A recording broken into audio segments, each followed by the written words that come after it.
Hello, welcome, Zoom friends. We're just waiting to start the live streams on the various social medias, and then we will get started.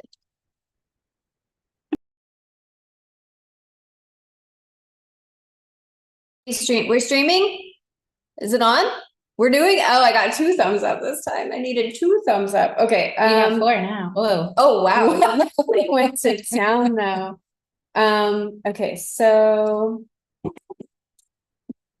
we have a great topic for you guys today. All right. So I'm Aubrey. In case you're online and you've never seen me, this is Sophia. It's my first time on this one. This is Sophia's first time on the Eros Revolution podcast. So yeah, we're gonna have fun today. I thought she would be really into the topic that I picked today. So I just kind of dragged her on into this and she was super into it. Willing and ready. Yeah. I don't usually do this, but let's see. I've been on like a path of the Eros philosophy path, you could say, for 17 years officially, and probably more like 20 something unofficially. Yeah. And then and I teach a practice called orgasmic meditation, and I work with something called the Eros Sutras by Nicole Daedone. These are all things that you can learn more about at erosplatform.com, which is what we're zooming through, but you might be tuning in from any number of our, Instagrams and that kind of thing. Do you want to say a little bit about? Yeah. Two little tidbits about your 2 tidbits expertise. Okay, fantastic. I have been practicing orgasmic meditation it will be 10 years in January. So I feel like I need a little celebration in January. Let's get you a cake. Yeah, we need a cake. Let's get you an ohm. Yeah, a couple, maybe 10. No, that's too many. And let's see,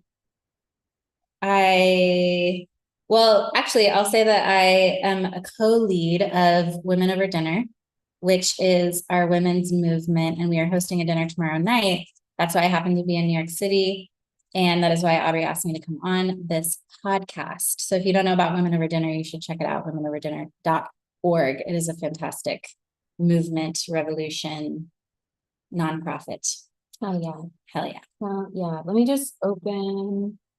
Okay, so if at some point you have a question online on an Instagram or something like that, I do have someone checking. If you have a question or something, she will grab it and try to send it to us. If we're like super on a roll, I might miss it. But sometimes I go to our little chat. You're going to see me look offline here to screen share and to check our Eros Revolution thread for your questions. So that's why I'm over here. I'm not like checking out randomly like, this is dynamic podcast. She's pondering, right? Okay, so let's get started. This is our topic today. I'm very excited about our topic. All right, can you guys see that? Oh, you're on too. Yeah. Is having a boyfriend embarrassing now?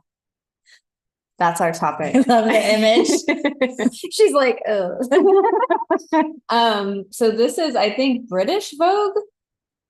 It might be Vogue. I think it made it to Vogue. Maybe made it to Vogue. Yeah. Okay. So this is a topic. So everyone, like a lot of people on social media started talking about this. So when I first heard about it, I was kind of like, oh, whatever. And then it really took off. And I was like, wow, this really struck a chord with people.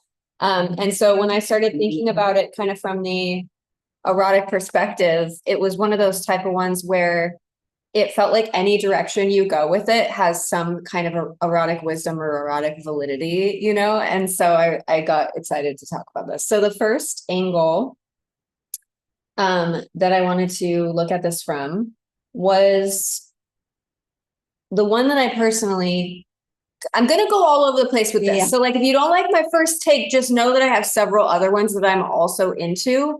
But this one's kind of my favorite because I do think this is really important for the development of women's power in the world. I think it actually is important, even though I really like men. I really appreciate men. I don't have an issue with people having boyfriends. I don't think boyfriends or men are bad. But I do think that women learning how to not center their entire existence around having a man is an important part of the development of their power. And it'll be better for men in the long run. It'll be better for men in the long run. And as I feel like women are rearranging. Want to do that they want to do, as they commonly do. They tend to be, as I'm noticing culturally in these last years since like Me Too and stuff like that, we don't seem to like to be like calmly in any way, shape, or form. I mean, we're women, so like we got a lot going on in here. We got a lot of energy. It's hard to be calm. It's not even that great to be calm. No. But we don't particularly like to harness our like reactive emotions and be like, you know, maybe I don't wrap my life around a man. That might not mean anything bad about men, but I might just want to like decenter them a little bit from my life. No, you're never gonna get that. You're never really gonna get that from women. No. Instead, you're gonna get things like this. Yeah. We go to the extreme. Yeah, we go to the extreme where you're gonna have women being like, actually, are men like horrible? Yeah. Actually, as I'm realizing that I don't need to have my entire life wrapped around a man, does it turn out that men are evil? Like, that's kind of where women collectively tend to go. So the pendulum is swinging. And so when I look at a title like this, I'm like, okay, this is just women's way of being like, I'm less interested in having my entire life revolve around men. So just step one, erotically, I think that's actually fantastic. Nice. Yeah, that's fantastic. Yeah. It's great for everyone. Then we kind of go into some of the little Easter eggs in here, which I thought were so great.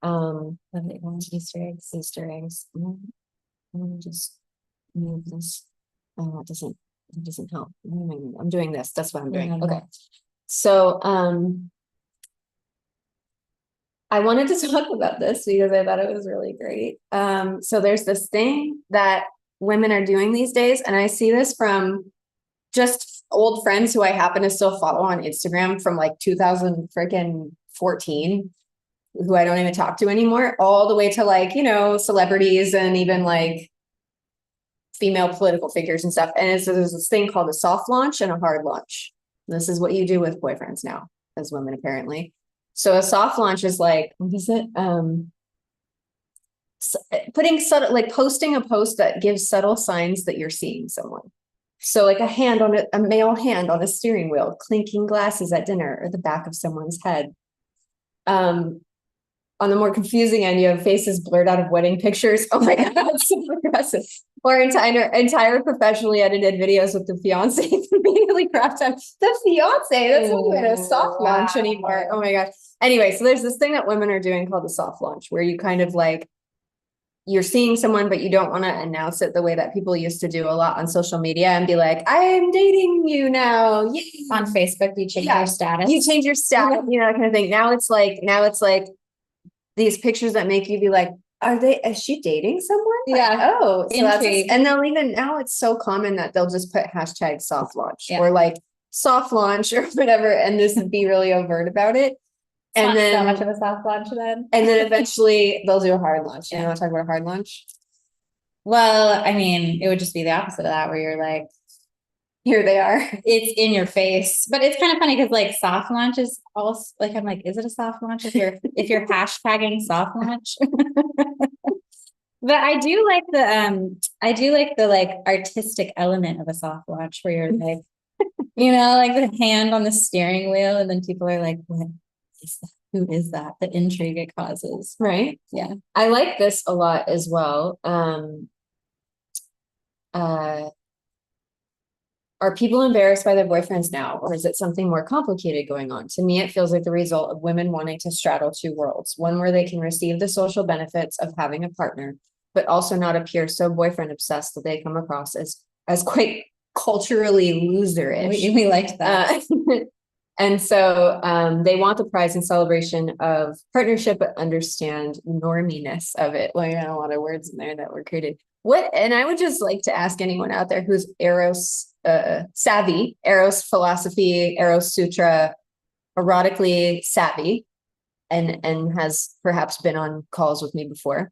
What does this remind you of with women? That sort of like have your cake and eat it too thing. Like happiness. Well, it always comes down to having level, right? Your receptive capacity as a woman pretty much determines everything. Your entire life. But this is, I feel like this is just another version of the same thing that women tend to do a lot in the wanting to straddle two worlds, wanting to receive the social benefits of appearing. Having a partner.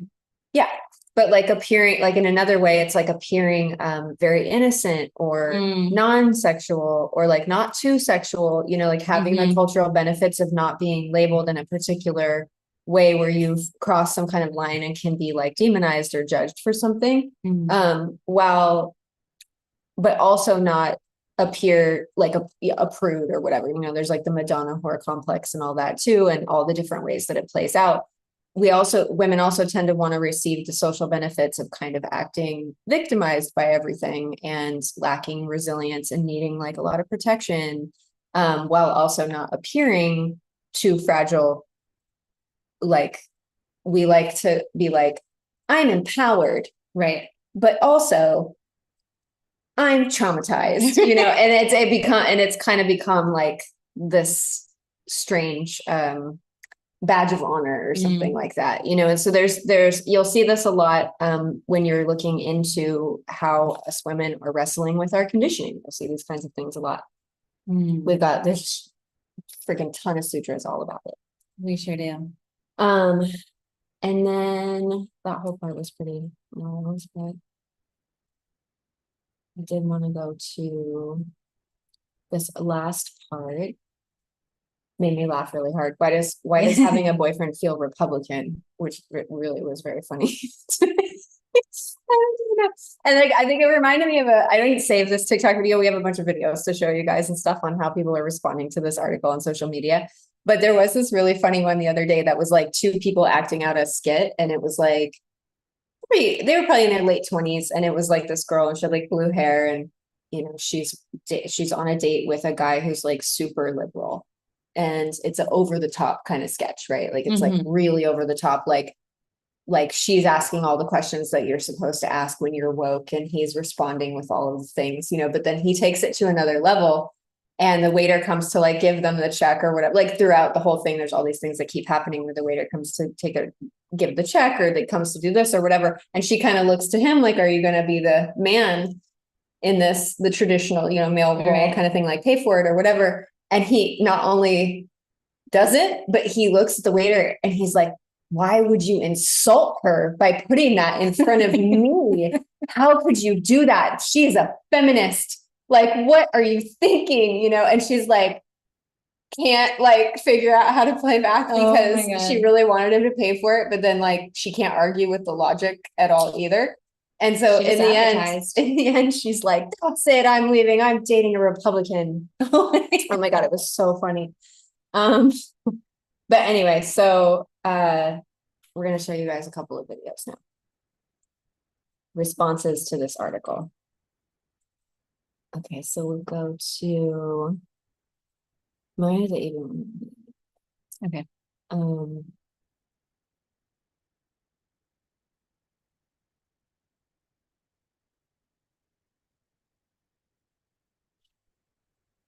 Okay, so I thought the man response was actually really interesting. Oh, you know what? This won't do sound if I do it that way. Oh yeah. My apologies. Share sound. Yeah, and then you have to mute.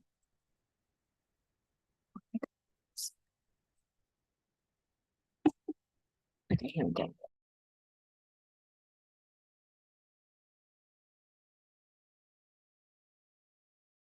It is no longer considered an achievement, and if anything, it's become more of a flex to pronounce yourself single. So someone at Vogue decided to come up with an article saying that having a boyfriend now in 2025 is embarrassing. And a lot of people had a lot to say about it. So I took the liberty of reading the fucking article. And let me be the first to say, fellas, if there is ever a woman that believes it is embarrassing to have you in her life, please exit stage left. It'll be in your best interest, I promise you. And I think John Cannon said it best. He said, that whole article is about women hating on other women.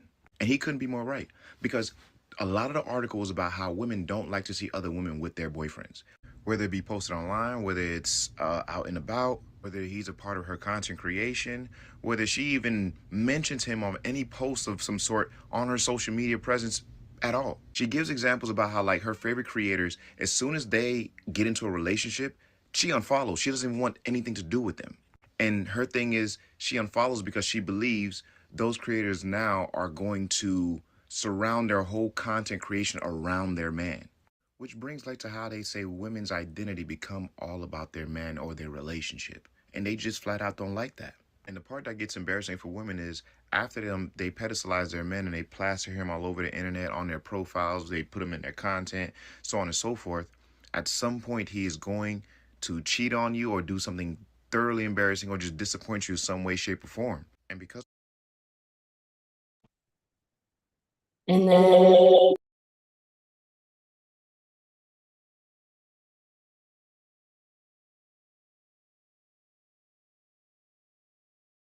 sorry guys, we're working out our tech issues. Can you hear me okay? Okay, all right, cool. All right, let me find the other one second. We're having a great time over there.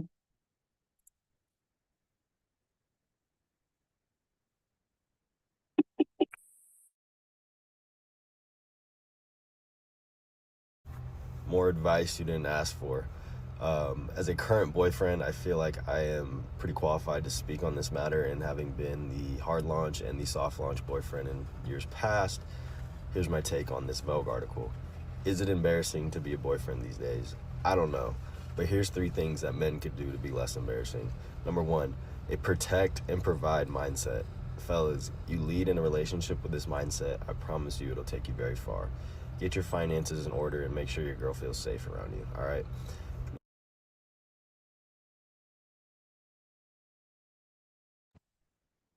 Okay, can you hear us? Okay, good. All right. So a couple of men's takes, which, and I really looked too, actually, for any men who were like irritated by this article or who were like, fuck that. I couldn't find any. Like they were all just kind of like dudes being like, yeah, I mean, I understand that. I feel like I'm the exception, but I understand that. That's kind of how it felt, you know? And so I think it's like, this reminds me of something that, Nicole used to say, I think most people out there probably know who Nicole is, a lot years ago. I mean, as I think the first time I ever heard her say this was at least 12 years ago, which was something along, I'm going to butcher this, but it was something along the lines of men are going to become more and more, like women are going to need men less and less for all of the things that we used to need them for like hundreds of years. Yeah. Or utilize them for, need them for, whatever, all of the producing things, all of that. And just because of where the culture's headed, good or bad, however you feel about it, like however, you know, it's what's playing out. And that the best thing that men could do, and she said this with like so much love for men too, like, Yeah. And I feel the same way. But the best thing that men could do is learn how to, because we're talking about the path of Eros here, and we're talking about, we work with a practice called orgasmic meditation and everything a lot. So she said the best thing that men could do is learn how to stroke a woman better than she can stroke herself. And that'll be the skill set that'll keep men in the game. Your ticket of admission. You're to the next week. Keep you in the game. And so I kind of thought some of the man takes were cute. Like, I think some of it is, I don't know. It's like every single, it can see so many different angles. Like one is like how much the men internalize whatever women say. Like if women say enough times,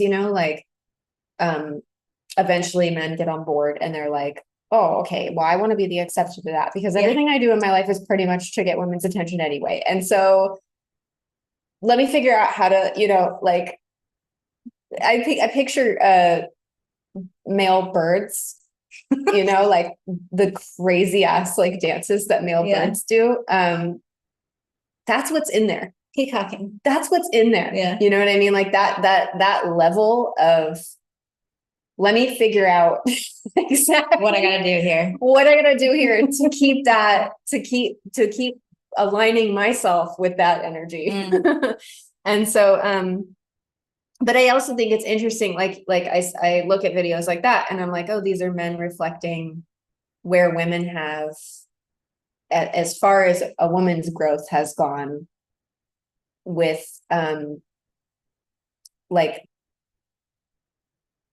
it's like I was saying in the beginning, is it embarrassing or is it just that you're not sure how to say yet in a way that is inclusive and loving towards men, I want to not have a man be the center of my life. Right. Because that statement doesn't hurt anyone, you know, like Right. it's uncomfortable, and it might be uncomfortable for like a man in your life's ego or something like that, but it's not like a harsh feeling, you know? And I feel like we haven't really figured out how to not do it that way yet. Anyway, you say something. Well, I was thinking about the sutra that was posted yesterday on Nicole's Instagram, which was like the rational mind versus the intuitive mind. And I was thinking like, well, first of all, I love what you said at the beginning, where it was like, you could look at it one way of like the pendulum swinging, but then I love where you were like, okay, but let's look at it as if like women are actually starting to question, like, what is relationship for? How do I interact with men? So I like the consideration that we're stepping into with this topic.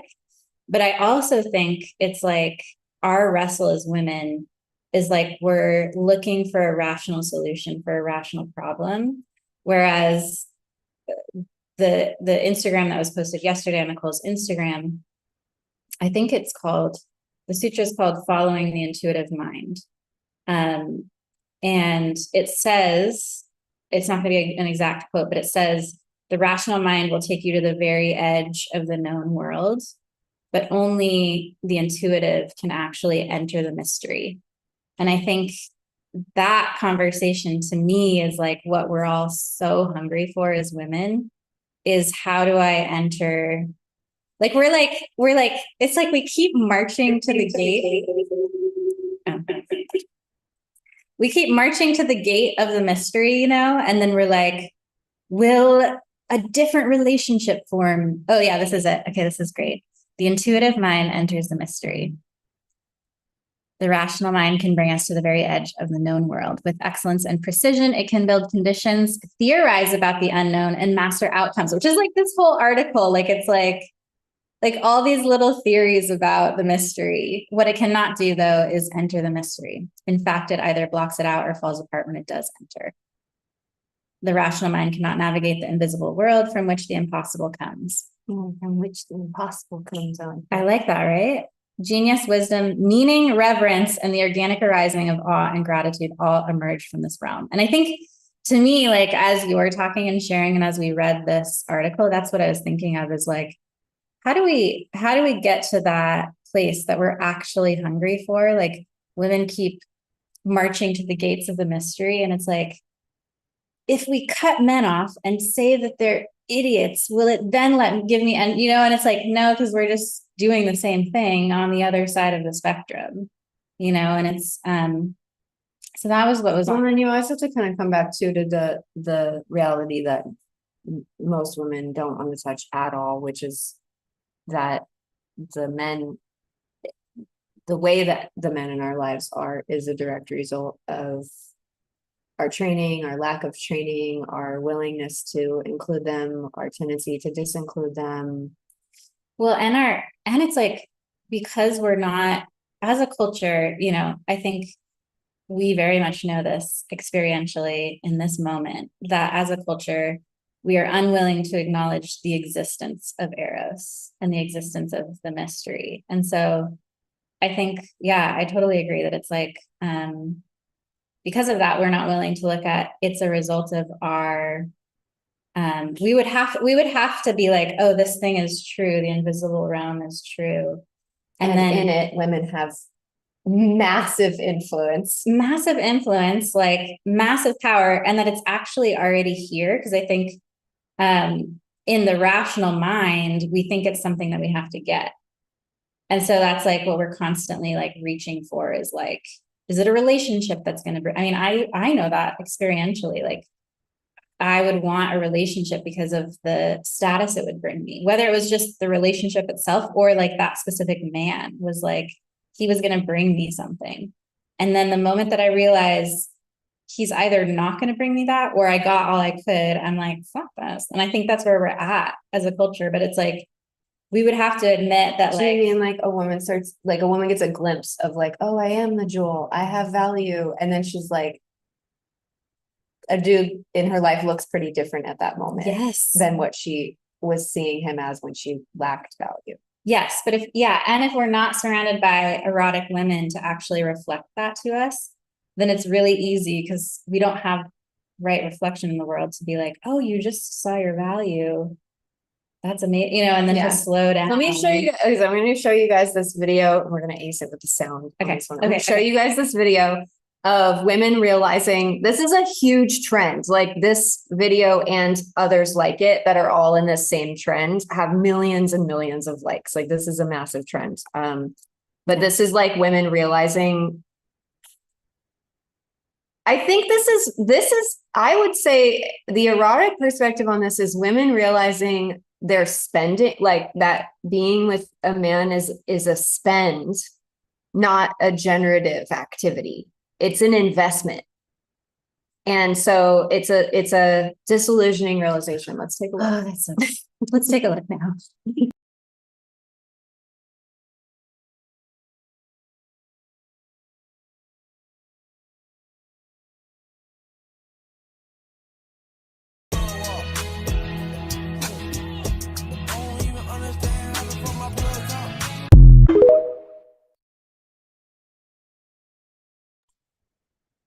Thank you. It's this thing called the trend is they're calling it boyfriend air. And it's literally just like the effects on your system as a woman when you stay at your boyfriend's house for a few days and live your life from their house for a few days.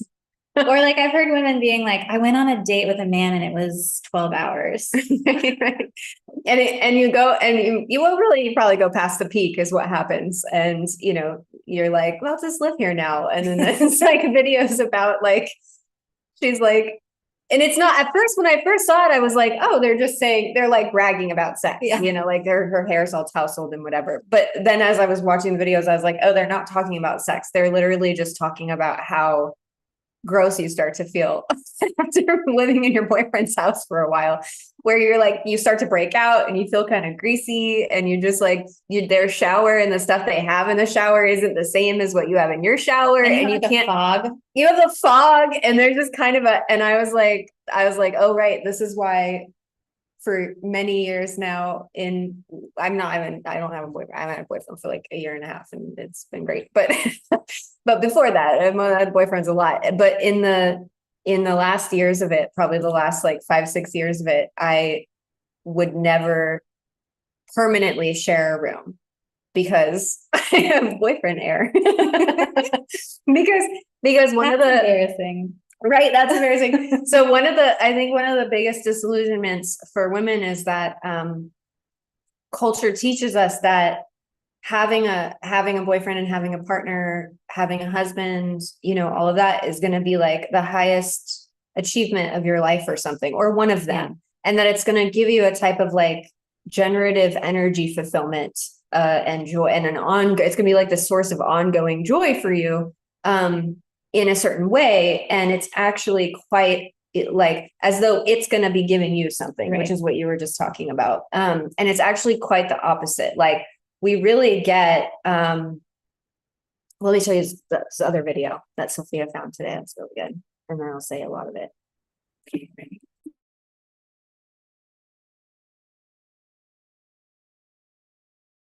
That women who are married are much more likely to die murdered? earlier and to get murdered. Oh, you mean from stress? Oh, yes. Yes. But it shortens your life if you're married. You know that. Yeah. Yep. Sucks it right out. Sucks it right out. Because you're caretaking and you're thinking of, and a lot of times women, they're nurturing, so they're giving so much. But the men, they fare better. They do. They should just say, you get married, like you live 5 more years. 86% of the most successful men are married.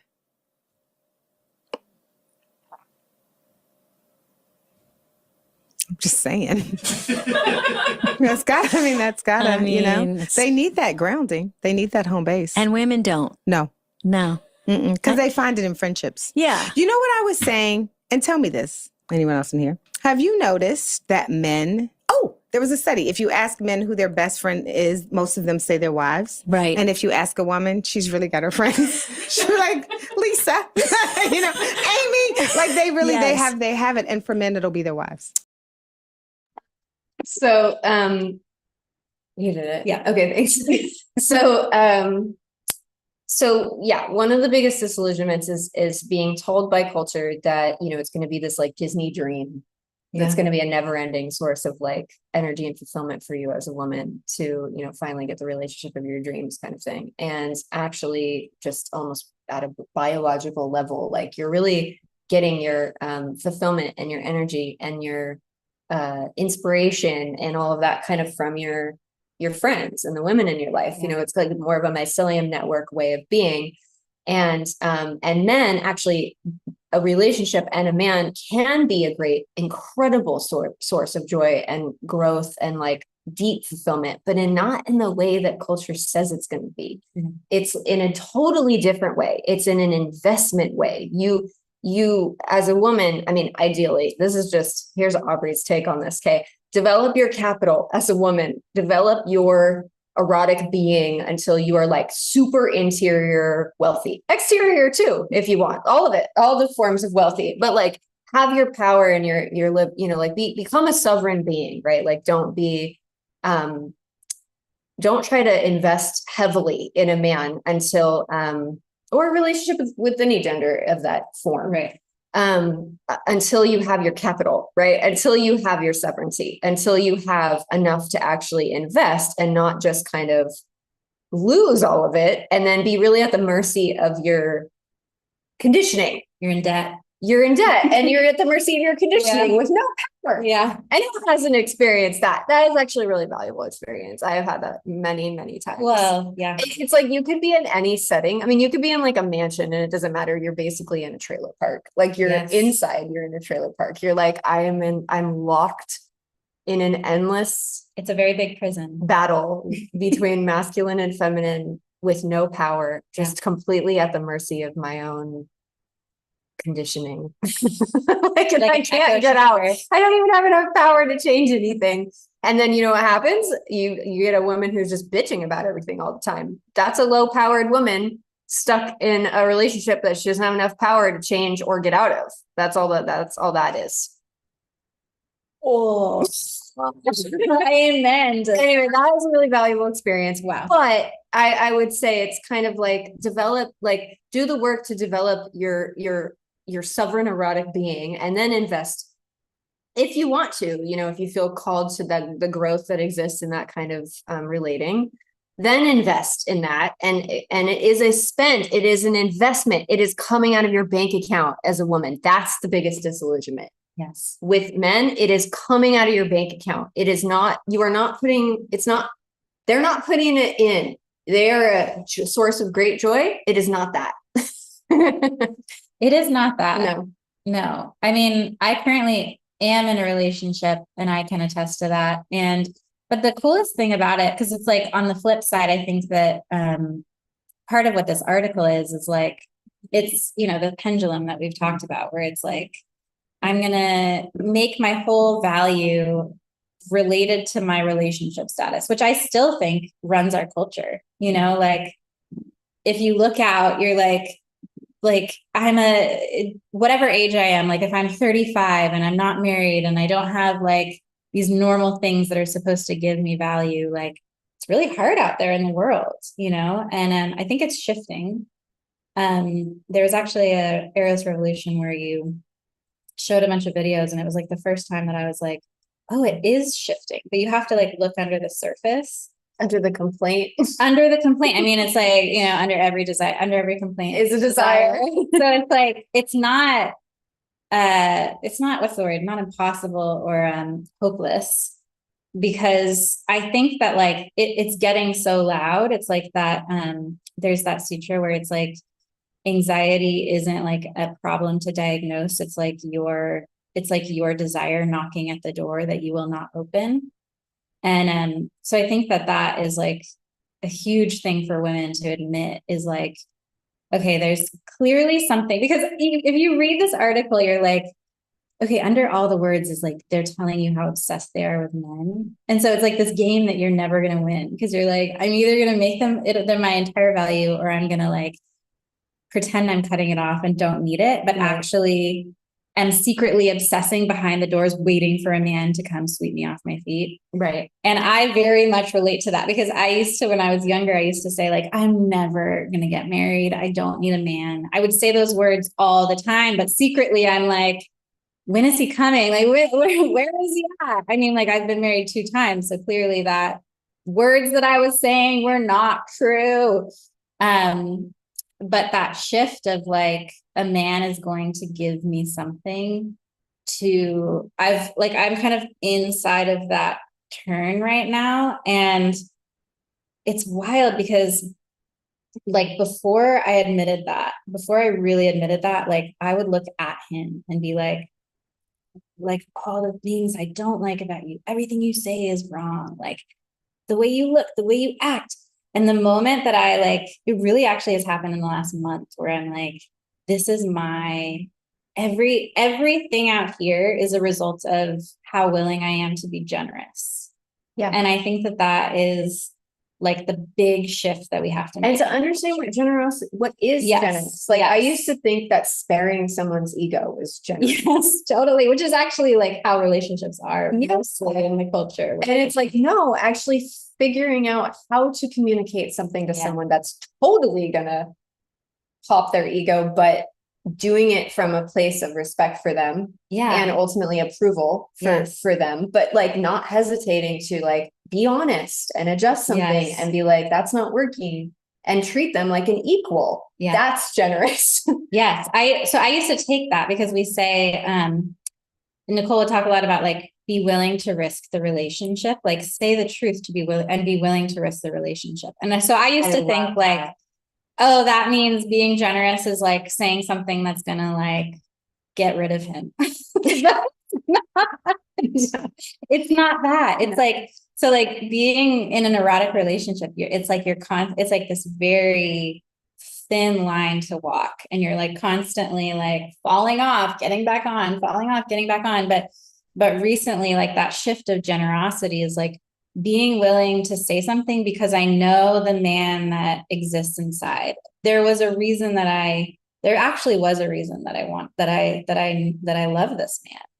And it's not the relationship title. It's not like anything that this man is meant to bring me. Although acknowledging that man that I see inside of him and then being willing to say and do anything to evoke that man actually brings out the woman that I desired to emerge. Like, so it's like, actually, it's like this funny shift of like, man training is secretly woman training. It's secretly, like I'm training. Yes, I'm training myself, you know, and, but it's not in the same way where you're like, oh, like I cashed a check and I'm just going to live off of the investment for the rest of my life. And I can just go to sleep now. Good night. Like, found the one. Good night. You know, and I even like had to make that admission. Like I got married because I was starting off on my erotic path and I wanted my parents to think I was somewhat normal, you know, like that was one of the reasons. And it was so funny. I actually told him a couple of years ago, like, by the way, this is one of the reasons I got married to you. And he's like, oh, wow, a woman wants to feel secure in a man. Tell me something I never heard before. And I was like, what? Like he actually had play with it. And then it's like that thing where you said, learn how to stroke a woman better than she can stroke herself. And it's those little moments where you're like, whoa, but the amount of reception you have to be able to receive the actual brilliance of a man, you know, and not have it mean anything about you, like not have it mean like, oh, I'm better than other women. Like, I think that's a lot of the reasons that women get into relationships. There's like underneath competition, like for sure that was for me. Like, I'm like, my first marriage was a lot of appearances. It was like, oh, well, I said I wasn't going to get married, but like he's foreign. And like, he's super hot. And like, we're going to, I'll break my rules because he's foreign. And like, my friends are going to be so jealous. Oh my God. And my Instagram's going to be fucking popping. These are you can read these all in all hard launch. Like super hard launch. So, but I think that is like, there's so many admissions that we would have to make as women that's embarrassing. That's actually embarrassing. We're not going to talk a lot about this one and this one, but what would make it possible for women to make those admissions without it just feeling like gut-wrenching, teeth pulling? Starts with an A, ends with an arousal. Well, actually, I think it's the only way. It's the only way. Yeah, I'm pretty sure it's really the is the only way. Arousal. Arousal. When you're in arousal, all becomes possible through arousal. When you're all in is arousal, possible. you can announce all of your horrific Well, it's like when patterns. you're doing you're like, well, I broke my rule about getting married because he was hot and foreign and I want to make my friends jealous. Like, that's that.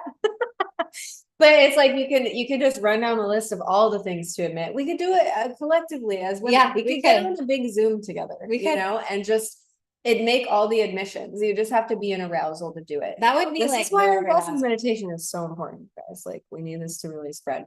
Okay. I'm gonna switch gears a little bit and go into, so EV magazine is kind of a libertarian magazine that I like their takes on things sometimes. So this is just on the other side. I liked this on the whole other side a little bit than what we've been talking about. They basically say that this is female incel behavior. That this article is female incel behavior. I love that. So I'm gonna try to share 4 at once. There's no sound, so Okay. it's fine. And we'll see how that goes through. Yeah, okay. All right, there we go. Okay, I don't need that anymore. Yeah, I know. Okay, but how do no, that's the last one. Wrong slide. Hold, please. Oh, here. Okay, so this is the first one. Okay, so there's this one. This is literally this incel culture, but for women. Okay, that's slide 1. This is 2. Yeah. Does everybody know what incel is, by the way? Oh, I don't even want to explain it. Incel it means involuntary celibacy. Like I'm celibate. I'm not having sex, but not because I don't want to, because I can't. And So- it's always associated with men. Yeah, with men who. I think of it like my erotic take on that is that it's like it's such a deep lack of Eros in someone's life, and like female energy really, and feeling like it's like some deep-seated belief that a person that in someone who believes they're fundamentally so unattractive to women or unlikable or undesirable to women permanently, that they would just permanently be that way, that a really hard identity forms around it, to where they begin to take pride in like the shame of not being ever going to be attractive to women, and then a lot of different identities kind of snowball from that.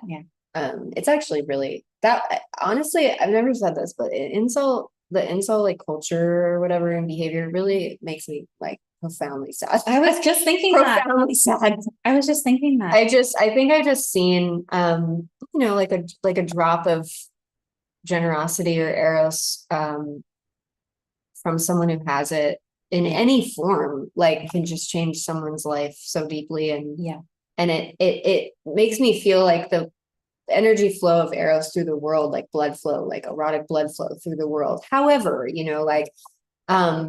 it's just so, it like where it gets so stunted or cut off like that literally hurts my heart. But anyway, so there's nothing embarrassing about love. What's embarrassing is performatively distancing yourself from it. So a bunch of terminally online damaged losers can commiserate with each other and pass off their female inceldom as some profound ideology. I don't know who Jamie Marshall is, but they're intense. Good on you. Okay, and then this has some of the, like the first person who kind of did a hot take on this article. This was the beginning of their comment section on their TikTok.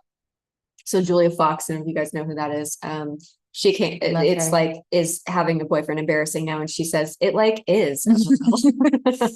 The comment, it feels Republican to have a boyfriend, feels so accurate. Dating is a humiliation ritual for a lot of women. Someone said that. maybe I'm too woke, but wifey material sounds like an insult. Being able to live alone and unpartnered is unquestionably a flex today. So it's kind of like this libertarian take is, you know, kind of showing these as like really negative. I've seen this exact screenshot in a bunch of other social media posts where people were like super celebrating every single one of these comments. And so you just get, you know, you get all the different things. What was my fourth one? Here it is. Found it. Misery's easiest power move is pretending the things your peers enjoy are actually beneath you. Right now, for a lot of young women, that thing is love. Mm-hmm. So I thought that was interesting too, you know, and has an erotic element to it as well, because I think one thing to remember with working with erotic energies, sexual energies, the energies that arise in relationship, you know, like mastery on an erotic path is relational. Like you're not going to get out of figuring out how to have relationships in all the forms, you know. You're not going to get out of that, you know, like one way or another. You got to learn it from the inside out and work directly with the sexual energies that arise, with the erotic energies that arise, with your own reactivity that arises, like all of the things that happen and all of the places where you feel taken out of control by it and you don't get to look good and you feel stupid and, you know, all of that. Like there's no way to get out of any of that. Those are all the growth paths of life, right? And so I like this Evie take because it points to the superiority aspect of this article also, that's kind of trying to be like, I don't need that. That's stupid.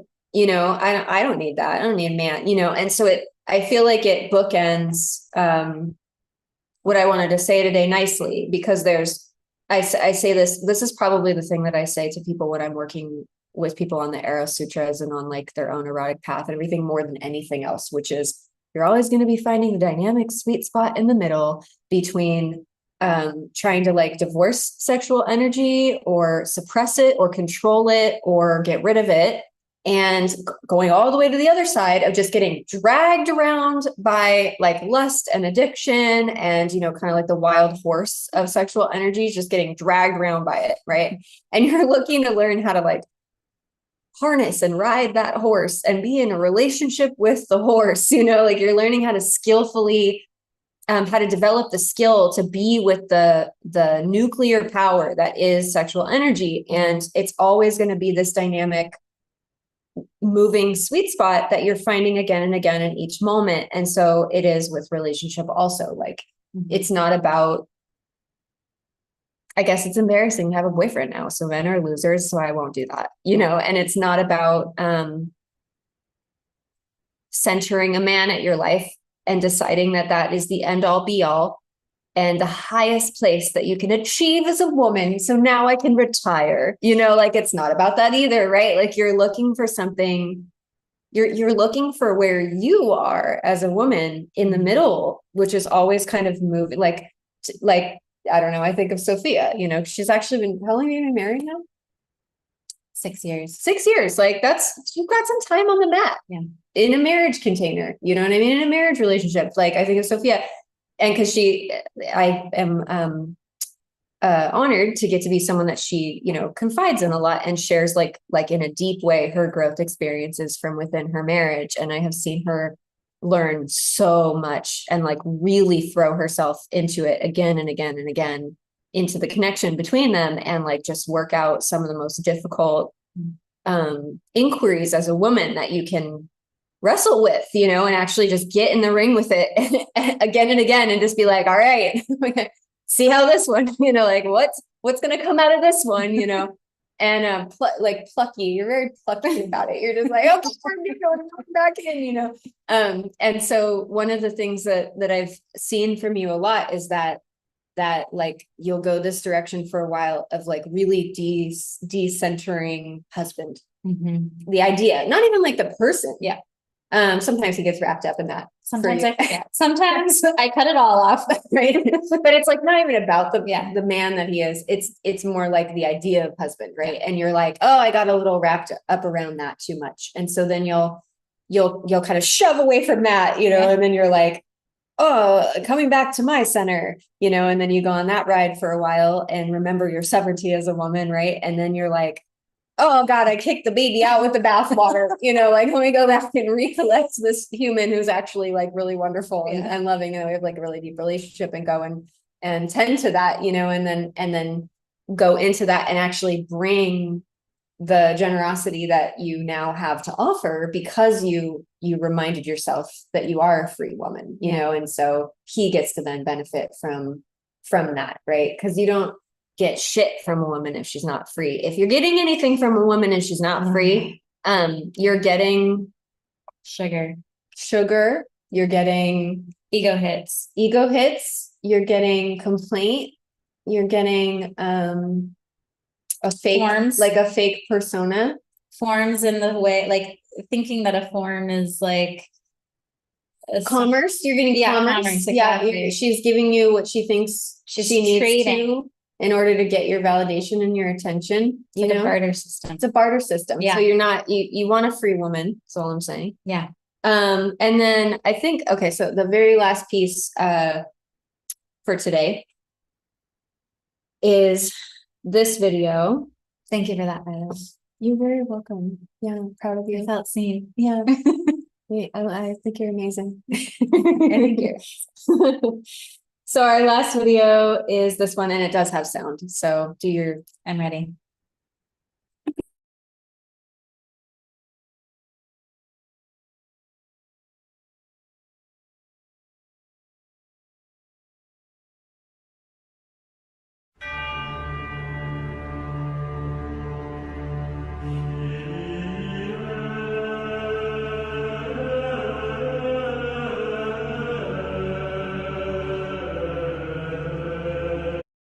Music is so funny. Oh my God. Okay, so too lazy for Hinge. Hinge is a dating app, in case you didn't know that. Too freaked for celibacy. Too avoidant for a relationship. Too spiritual for casual. Okay. It's very funny, but it's also not funny, you guys, because and actually someone put in the comments too. I can't show you the comments because it's downloaded, but somebody did put in the comments like my conclusion also watching that video, which was, so then that all just leads back to celibacy though. Yeah. So what do we do here? What are you doing? And so that's actually also another facet of this whole conversation that we're looking at from all the angles, which is something for all the genders to be aware of, which is that women somehow seem to often arrive back at this place of like, oh gosh, God, sex is just too much trouble, I guess I just won't have it, you know? Okay, but I do think that is the reason that a lot of women get into relationships, because we don't think we can have sex without it. Yeah. Oh yeah. I mean, well, we don't think in relationship we can have the sex we want. We don't think in non-relationship we can figure out how to have it. It doesn't even matter in the end. Like the form doesn't even, you could be like happily married with someone who you actually tend to have good sex with, and you still will just convince yourself that you're like, oh, sex isn't really available in my life right now. Totally. Like it doesn't, it's like we have a, if you think about how women tend to be with food, like how kind of funny women can be with food, all the way from serious eating disorders, and having like had extreme experiences with that, or be going through that currently, all the way to just like being fussy about food and all of the locations in between. Exact same thing with sex. Exact same thing with sex. We're just like very like, our conditioning is like, oh, don't get too fat. Don't get too don't want too much, don't have too much. How much is the right amount to have? Like they're watching me eat. Yeah, they're watching me eat. I'm so hungry, like I'll be slutty. Oh God, I feel guilty now and ashamed. I'll go back to church, you know, and and I'd be like, well, but it can't be healthy to just like never be touched, you know, and we just go back and forth to all of these different locations all the time. All the calculations and the strategizing and everything. And it really takes up such a large part of our attention, and oh God, and then body image, and oh my God, it's just endless. And so I think when kind of viewing, you know, articles and topics like this too, just remembering a lot of times women just end up talking themselves into celibacy. Like, just something to be aware of, you know, like we tend to just end up back at the like, well, sex is too much trouble. Yeah, starvation. And like it or not, you know, the reality is that in order to have power as a woman, in order to be connected to our innate biological power, magnetism, you know, be conscious of our immense impact on our environment and the world of the invisible that Sylvia talked about at the beginning. You have to be connected to your sexuality. It doesn't mean that you have to do it in a particular way. You don't have to take Sophia's blueprint for it or my blueprint for it or anybody else's. You, in fact, have to self-define from the inside out. That's a whole other thing. There's sutras on that too, if you want to check that out. But you do have to figure out how to be in direct contact with your sexual energy to have power. Yeah. And figure out what that looks like for you. Because it's like nuclear power, and if you're not connecting to it directly and learning the skill to be with it, then you're staying a child, and you'll be kind of weak like a child and need like protection and experience yourself as really fragile. Or it will get the better of you and just drag you around like a wild horse, and you're just strapped onto the back of it. And either way, that means you're like putting you're putting your life into the hands of the world around you. Yeah. And then look at that. You experience it as happening to you. Whoa, crazy. If you don't want to experience life as happening at you or to you, get into relationship with your sexual energy and build resilience, build fortification, become a sovereign free woman. And then you're riding life. You're like, riding. You're like, riding life. That's so hot. All right. Any final comments? That feels so good. I mean, we could go on and on, but that feels like a really nice little place to peek it. Do you want to do a little pitch for the Eros platform? Well, actually, I was thinking when you were talking, I was like, like if you're watching this and you're just like out in the world and you're like, that sounds amazing, but what? Like, how would I even, where do I start? How do we do that? Yes. I mean, that's how I found this world. Was I was like constantly hungry. Like it was like the voice the way that I heard it was like there's something missing, and it was like shopping, more men, more titles and jobs, like, and I'm like scrounging around the trash and like a little rat looking for sustenance. And that's what really brought me here, was like, oh, I really actually do want to know that. I want to know how to navigate my own internal world so that I can have more of what I want. I mean, that's really what it comes down to. But the way that your world shifts inside of that, the way that I'm currently at a place where I'm like, what I thought was possible, I'm so beyond that now. Like my life is so beyond that in a way that I constantly am like, I want all women to have this. I want all women to have that in their lives, to have access to their internal world. And women around them, like, I wouldn't be able to navigate my life without Aubrey, without all of the women that are surrounding me who are constantly wrestling their own inner experiences. And that to me is what the platform is. It's a place to start to take like a step and learn how to come into relationship with your internal world and to build your life from that foundation. It's like to actually build a foundation that isn't external. It has nothing to do with what you have. It's like bringing forth what you have already in here. It's like a stripping rather than an attaining, which to me is the only fulfillment. So that is the Eros platform. Erosplatform.com. All right. Excellent. Fun time with you all. Thank you for joining today. We'll see you next week. Thank you. That was so fun.